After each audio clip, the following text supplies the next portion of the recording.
होणाऱ्या रामनवमी उत्सवाच्या पार्श्वभूमीवरती नाशिकच्या ऐतिहासिक काळारा मंदिरात देखील मोठ्या प्रमाणात तयारी करण्यात आलेली आहे।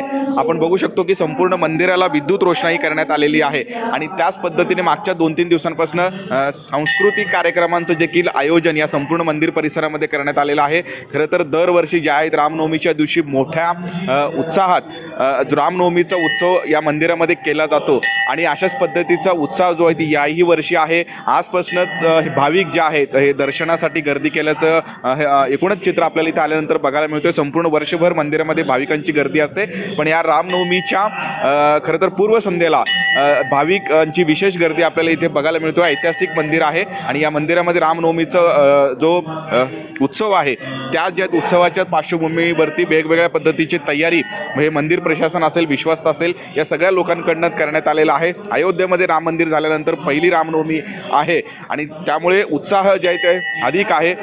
खरं तर दरवर्षी या मंदिरामध्ये अत्यंत उत्साहामध्ये रामनवमीचा उत्सव हे केला जातो आणि याही वर्षी अत्यंत हे एक मोठ्या प्रमाणात तयारी जी आहे ते काळारा मंदिर प्रशासनाच्या वतीने करण्यात आलेला आहे। संपूर्ण मंदिराला जे आहे आपण बघू शकतो विद्युत रोषणाई करण्यात आलेली आहे। खरं तर भाविकांची गर्दी आजच या संपूर्ण मंदिर परिसरामध्ये झालेली आहे आणि उद्याही मोठ्या प्रमाणात भाविकांची गर्दी या मंदिर परिसरामध्ये असेल। त्यामुळे चोख व्यवस्था जी आहे हे पोलीस प्रशासन असेल, हे मंदिर समिती असेल, विश्वस्त असतील, या सगळ्या लोकांकडून करण्यात आलेलं आहे।